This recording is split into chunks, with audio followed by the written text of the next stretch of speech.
Thank you very much for this invitation. I am very sorry that I cannot be there personally. What I'm going to tell you today, I'm going to try to argue that it's not Trump that's creating the situation, but the situation that's creating Trump. I will hold that the world is at a turning point similar to the 1930s, and that we're facing either extended conflict or setting up a golden age. And one of the things that can help us understand what's going on is studying history. So I would like to share with you three ideas. That the pattern of propagation of technological revolutions is the key to understanding the nature of the current moment. That state action has been essential for unleashing golden ages in the past by providing directionality and facilitating what I will call dynamic demand. And that a reglobalization that expands development across the world, especially to the global south, can be the solution for global peace, prosperity, and sustainability. Much can be learned from studying the regularities in the 5 technological revolutions of the past 250 years.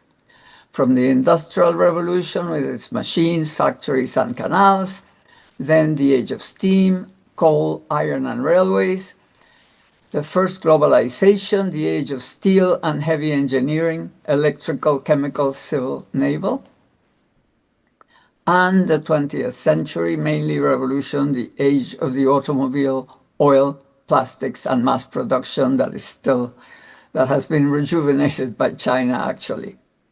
And the current revolution, the age of information technology, microelectronics, internet, and artificial intelligence. I include all of these in one revolution, basically because the way it has been deploying, it has been propagating. This arrow is only halfway. You will understand that as my talk proceeds. Each of these brings a techno-economic and socio-institutional transformation with growing inequality in the first half and the golden age in the second. The trajectory of technological revolutions is an S-curve with 2 very different periods. The revolutions overlap. We have the installation period in the first decades and the deployment period, which is the golden age, in the last decades. What's the nature of the installation period? It's a turbulent and unequal period of creative destruction, rise and decline of industries, regions, and countries, income polarization, the rich get richer, the poor get poorer, some countries rise, some other countries decline. And we go from financial creativity at the beginning to financial casino like we have now. And major crashes. We have already had 2. I'm expecting a third one. I don't know if you are. The golden age is a time of creative construction. It's a time where instead of destroying the old, you are constantly synergistically increasing. One industry brings forth other industries and so on. It's a time when the proactive state promotes economic and social progress by setting up a win-win game between business and society. Production reigns with clear dynamic demand and stable, reliable regulation, especially inequality declines. And in between, what happens in between? Instability and uncertainty, political divisions, recessions, tensions, conflicts, resentment, and especially populism. That is why Trump is there. And not only Trump, all the other populist leaders across the world. We might be here then. And social progress requires shaping action by the state. And that's not only in China, it's across the world. What has the state done in the core countries of each revolution for promoting technological, economic, and social progress? Well, the installation periods are times of experimentation. So what has been done? Enabling entrepreneurship, ensuring finance is free to act, facilitating the enrichment of the few. And the state basically, when I say facilitating the enrichment of the few, that has to do with all the multi-billionaires now, which is the same as Rockefeller and all the others before. It has happened in Gilded Ages. The state basically stays out of the way, except in the countries like China now, which is forging ahead, and the US and Germany in the first globalization, which did more or less the same thing with a lot of help from the state. The turning point, the system is in danger. Populist leaders, good and bad, from Hitler to FDR, vie for power, offering to respond to social resentment.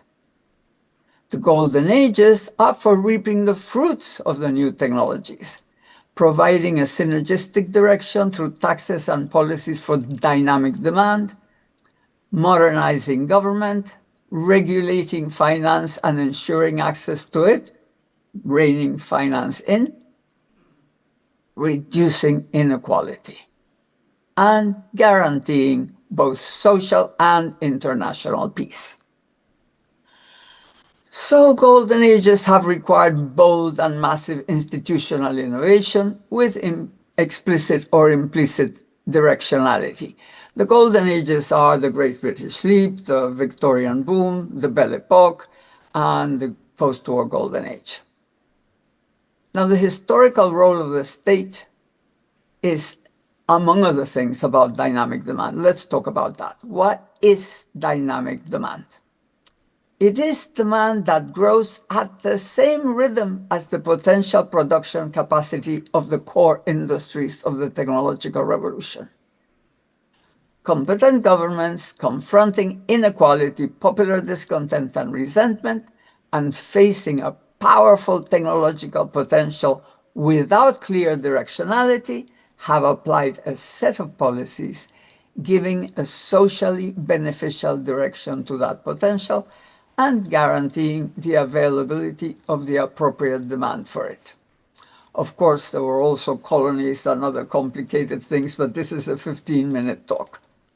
For the most recent golden age of the mass production revolution after World War II, two main directions were set in the West: suburbanization and the Cold War. Suburbanization guaranteed growing demand for mass-produced consumer goods, with the welfare state and public infrastructure helping. The Cold War guaranteed demand for military goods and for technological advance through public procurement and funding of science. How did the welfare state and public infrastructure intensify consumption? We had public infrastructure for suburbia, which is, thanks to the automobile, it was possible to go to cheap land outside the cities. It eased construction of affordable homes requiring automobiles and electrical appliances. Public backing for mortgages made banks willing to lend to salaried workers. Unemployment insurance assured continuity in credit and mortgage payments. Pensions allowed spending salaries without fear of old age. Supporting strong unions made salaries increase with productivity and attained free time for leisure, shopping, and consumption. Free education and health made wages and salaries able to be all for mass consumption. Farm subsidies made cheap food free for freeing income for other consumption, and decent farm profits enabled using petrochemicals, which were, of course, part of this revolution. Plus the Marshall Plan and the World Bank, which funded the road, electrical, and other infrastructure for world demand. And the very important policy to induce consumption was to keep oil prices low. for both consumers and energy-intensive industries. We need to keep internet prices low today and all the things that have to do with microchips. Look at the prices in the US during the post-war golden age. The general price index multiplied by 4 the price of gasoline and electricity divided by 2. So that was part of inducing consumption. Low-cost production of oil was mostly in the third world, and the more expensive oil industry in the US was given special low taxes and subsidies. And for the golden age of the steel and heavy engineering revolution, the previous one, the British Empire guaranteed export demand for financial, transport, and trade services, plus textiles, ships, railways, and other infrastructures through colonialism, global control of the gold standard, and London as financial center, plus the transoceanic telegraph and shipping routes. They had no need for tariffs. But the United States, for domestic demand for agriculture, capital, and consumer goods and materials across a gigantic country, they could keep their own home market. They didn't really not need much exports. They did it through high tariffs, regulation of interstate railways, but also controlling the trusts and imposing consumer protection laws on its growing food industry. So they did also worry about the quality of the demand. In Germany, domestic demand for agriculture and industry, again through import tariffs and tax breaks, but export demand for capital goods industries, because they did need exports. They were a very small country, through allowing cartels and more than 30 trade treaties with countries as far as Japan and as small as Nicaragua for its advanced industries, while also securing colonies. So each government took action adequate to its specific conditions and took social welfare measures. Germany ahead, Britain was a bit later. And all agreed on multiple international norms and standards in what was the first globalization. Many international organizations at the time. We now need a lot of supranational things too, maybe even truly supranational, but we don't have time for that. What are today's dynamic demand problems at this global turning point? Well, you all know that. Competition for the same high-tech markets in advanced products by the West and China, Western concerns about strategic dependency on China in a broad range of goods, high debt and low investment in the global South leading to conflicts and massive migrations, insufficient investment across the world to avoid the irreversible climate change threat. And the two main dynamic supply problems stem from those tensions. The West is blocking access to advanced microelectronics and other products. Trump is going crazy. And China, in return, threatens to block access to indispensable inputs. The solution for all is unleashing a smart, green, and fair reglobalization towards the overdue golden age of the information revolution. This has been the longest installation period and the longest turning point across history. So let's talk about reglobalization. The transfer of consumer goods assembly from China to low-cost labor locations. China is already offshoring production, not only to escape tariff barriers in the West, but also to move up the value chain, increasing salaries and improving welfare systems in order to increase its own domestic consumer demand. So it's already beginning to do the right thing. The West is slowly understanding the need to friendshore beyond exiting from China. But all countries need consumer prices to stay low for the well-being of the majorities. It makes no sense at all to think that production could go back to the US or to Europe, the things that have left. They left because they needed to leave, because they needed low-cost labor. Massive investment in consumer goods production across the global south would increase global demand while keeping prices down and would create dynamic demand for infrastructure, capital goods, and services. And that is what the northern countries need to specialize in, because that is what this revolution is about. But the planet does not have enough materials for worldwide prosperous consumption of assembly goods. Durability, rental, maintenance, and recycling will be required. No longer selling and throwing away after 5 years.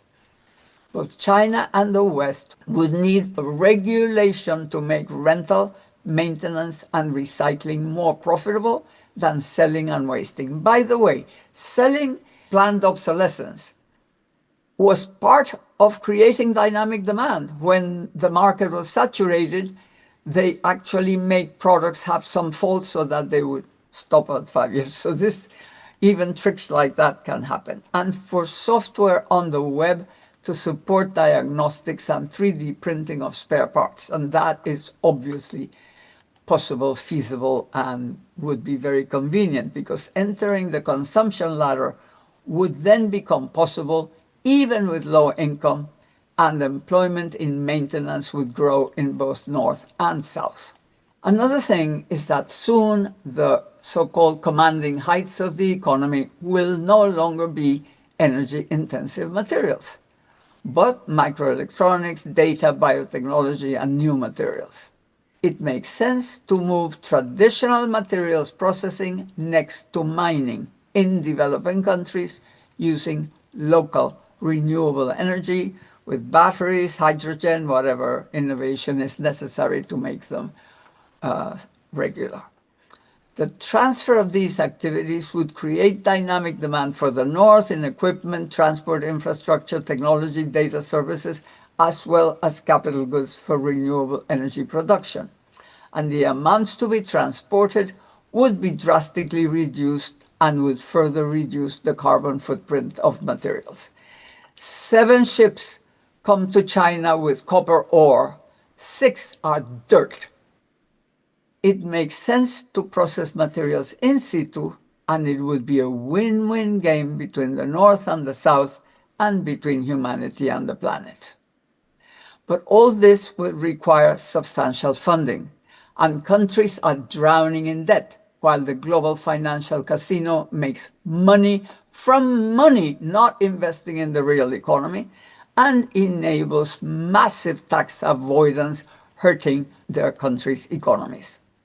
A supranational agreement for a global financial transactions tax, 1% say, on any funds transferred between countries, would produce billions, trillions, and could serve to finance the green transition in the global south. And once development takes off in the various countries, further profitable opportunities will appear and become an incentive for the private sector to follow. The benefits of such a reglobalization would be many. A golden age benefiting all while growing with the distribution of production according to capabilities and relative advantages. Conditions for peace by avoiding trade conflicts. The South would experience more development and less violence. The West would see a reduction of migratory pressures, and the world would be engaged in avoiding climate change, which would be a win-win game for all. Thank you.